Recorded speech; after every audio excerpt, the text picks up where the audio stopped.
Everybody, and welcome to another edition of Seminoles Daily. I'm your host, Rob Krause, wishing you all a happy Monday. That's right, it is Monday, but more importantly, it is a special Monday. Why? Because it is Game Week Monday. That is right, it is the first official Game Week Monday of the season. The long off season is over. Last year is in the rear view. The Noles are undefeated as it stands right now. A clean slate, a fresh start for everybody. And we're going to spend some time today talking about the week zero opponent for the Noles, New Mexico State. Get to know a little bit about the players and the coach involved as well. But before we do that, need to send a special shout out to our friends at Kalshi. Use code FANARCHCollege to get $10 when you trade 10 at Kalshi. Also, reminder, we go every single day here at Seminoles Daily at 11 a.m. on YouTube. So please continue to like, subscribe, share, comment as we continue to grow this channel to be your number one daily source of Seminoles sports and football discussion. And talking about football, talking about discussion, like we said, the Noles will kick off Saturday against the Aggies of New Mexico State, and they are coached by a man by the name of Tony Sanchez. Now, what's interesting about Tony is that Tony has a career arc that's not very quote traditional in a lot of ways. You see, Tony was a player at New Mexico State in the mid 90s, decides that he wants to get into the coaching game. So what does he do? He goes to the high school ranks and becomes very prominently known amongst the West Texas area and the California area for turning around high school programs and doing it fairly quickly. And then he eventually gets to Bishop Gorman High School in Nevada. If you're not familiar with Bishop Gorman, it is an absolute powerhouse of a program. Great facility, huge jumbotron, great field, orange and blue colors. I know orange and blue, not our favorite shades, but still, very cool facility. A lot of talent, a lot of big time studs coming out of that program. They are routinely featured in these ESPN high school game showcases that you probably watched this past weekend. So certainly a program always to keep an eye on. And Tony did a really good job of elevating that program into an absolute force. He went 85-5 in 6 seasons. That means he had more seasons coached than he had losses. And what is dynamic, or excuse me, what's interesting about this is that Tony, this dynamic coach, goes from head coach at high school to a head coach at the FBS level, goes to UNLV, becomes the head coach there. You see, normally, for even the most prominent high school stars in the coaching ranks, it's usually like, hey, I've built this big program. I'm the head coach. I'm having this great success. I've got this crazy offense. I put up like 70 points a game. I'm undefeated. I'm winning state titles left and right. I'm going to go to this FBS program to become the new offensive coordinator or the new quarterbacks coach or a recruiting guy, etc. And then you kind of go from there and further your career to eventually becoming a head coach somewhere. Tony made the jump, man. UNLV went, this guy's got great success in our area. Let's see if he can replicate that at college. He knows high school. He knows how to recruit players, etc. Winds up going to become the guy at UNLV. Unfortunately, a little case of biting off a little more than he could chew. Eyes a little bit bigger than the stomach as Tony just goes 20-40 in 5 seasons at UNLV. Best mark year 3, a 5-7 mark. So Tony decides, well, like most coaches, after getting, parting ways with UNLV, I'll continue my coaching career. Goes to TCU, becomes an offensive assistant. That's where he meets Jerry Kill. If you're not familiar with Jerry Kill, was former head coach at Minnesota and Northern Illinois, and had great success. I would say great success. Had very good success for those program levels. Built them into competitive week in, week out bowl teams, good solid numbers, good solid competitive ball, which is kind of what you're asking for at those programs. Jerry decides he's going to go leave TCU to become the head coach at New Mexico State, another reclamation project. Brings Tony, the former wide receiver, there with him. Jerry has some good success in New Mexico State, including winning 10 games his last year. One issue with Jerry, however, though, is that he tends to have a fair amount of health issues, particularly bouts with epilepsy, and decides to step down. Tony takes over for him in 2024. 2 seasons here at New Mexico State so far in the books, a 7-17 mark, similar to Mike Norvell's last 2 years here. But looking for a big year 3 in transition year for New Mexico State. Now speaking of transition, let's talk about our friends at Mars Men. You see, now look, I'm 41. I love a dad bod. I do. Who doesn't love a good dad bod? It shows confidence, it shows wisdom, shows maturity. But you're thinking, hey, it's football season as well.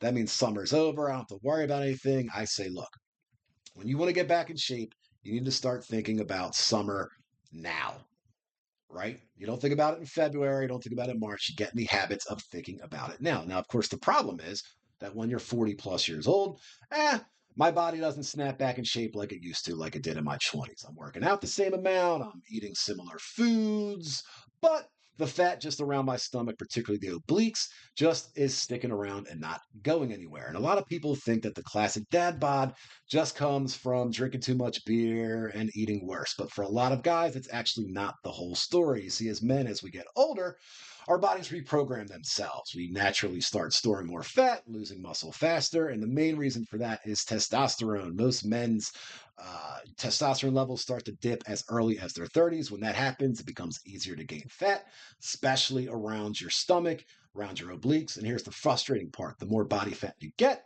well, the more your body actually converts testosterone into estrogen, which makes it even easier to gain more fat. So it really turns into this tough cycle for a lot of guys. That's why I started taking Mars Men's.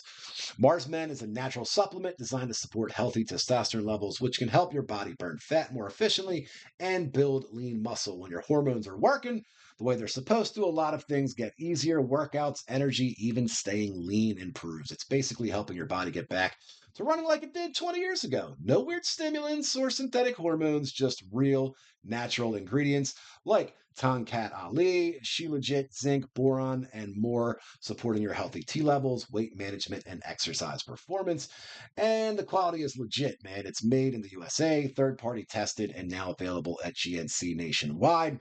I started using Mars Men. I've got more consistent energy, a stronger focus, better gym recovery, which is another part of the problem. When you get older, the gym recovery isn't as strong as it used to be, and less cravings. And now, a 90-day money back guarantee, so there's no risk. Look, worst case scenario, the absolute worst case scenario, you don't absolutely love it, you get your money back. But I will say, over 91% of our users report higher energy levels. Thousands of guys are feeling incredible results. Just check out the reviews on the website and see for yourself. And now, for a limited time, our listeners get 50% off for life, plus free shipping and 3 free gifts at mengotomars.com. That's mengotomars.com for 50% off and 3 free gifts when you check out after your purchase. They will ask you where you heard about them. Please let them know that you heard it from a fan. Arch sent you, and continue to support us here at Seminoles Daily and Mars Man. And speaking of support, that is exactly what the New Mexico State Aggies are looking for from their offense that they did not get a year ago. You see, New Mexico State offensively, not exactly a strong powerhouse, particularly when it comes to starting positions, starting games, excuse me. Just 26 first quarter points and 112 fourth quarter points. So what is that telling us about their offense? Well, just not particularly very good at getting off to a start. Means they got behind a lot, got behind big early, which means that they had to throw a lot, which is not exactly going to be their MO the last couple of years. Got behind big, not really, focusing on establishing run game and rhythm. And that's kind of why they, only won a few games last year. Now, they also have an issue. They went really heavy portal on the offensive line, much like Florida State did. Lost some guys to the portal, decided to get them back. Pretty much a brand new offensive line, minus just one returning starter. They did, however, go, like Florida State did, to the transfer portal for their quarterback, in particularly a young man by the name of Trey Hedden out of the Tampa area, played last year in Furman. Very highly regarded at the FCS level, 6'3", 225 pounds. So he's a big, strong kid, 3,000 yards and 17 touchdowns through the air. So certainly going to be a good test for this Florida State secondary. There's also Adam DeMonte, who played in 5 games last year, 70 completions, 700 yards, 5 touchdowns, and 4 picks. So, a little bit of a half decent quarterback position in spots. Certainly expect them to try to get a little bit of the running game going. That's where they picked up James Jones, a senior running back transfer out of Garden City Community College, previously Louisiana Monroe, and previously Delaware State, another big, strong kid, averaged almost 10 yards a carry last year. So certainly a guy that is going to give this Florida State D-line a little bit of a test. But again, running game, that's going to be their big focus to try to fix that. They were dead last in Conference USA a year ago. Because again, you're down early, you're down often, you're not going to run as much, you're going to throw, you're going to get the bulk of your garbage time points like we see here, etc. So certainly want to see what this offense can do because they've got to support their defense that actually, believe it or not, isn't really half bad. And it's actually kind of, I think, a big part of their strength. Less transfer portals there, lots of guys coming back on their defense, in particularly a dynamic safety, Aya Burnock. Listen to these numbers: 53 tackles, 3 tackles for loss, 1 forced fumble, 4 interceptions. They've also got a linebacker by the name of Torrey Gathers. That's kind of their team leader. 89 tackles, 4.5 tackles for loss, 3 sacks last year. Now, the big thing about this defense from a year ago, they love turnovers, man. They love turnovers, 24 turnovers on the year, had 9 games of at least multiple turnovers, had a turnover in pretty much every single game. So they know how to get the ball back. Now, unfortunately, their offense kind of gave it back to the other team at pretty much the same clip.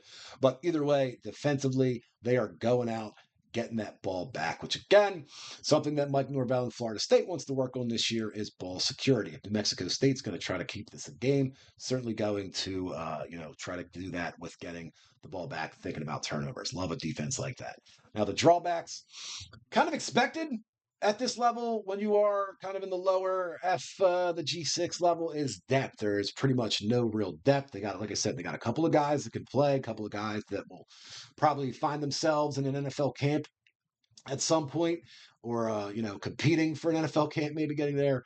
After that, it's just no real depth because you just, there's New Mexico State. You're just not going to be able to put together a good and deep roster. They also lost their best defensive lineman a year ago. He's transferred over to Coach Prime and Colorado. They did bring in Vic Shaw, a veteran, experienced edge guy that they're hoping can kind of be the key to their D line, but that's going to be really where I think Florida State is going to want to focus early on, really test this defensive line and see exactly what they can do. But New Mexico State looking to looking to make a name and try to just pull something off.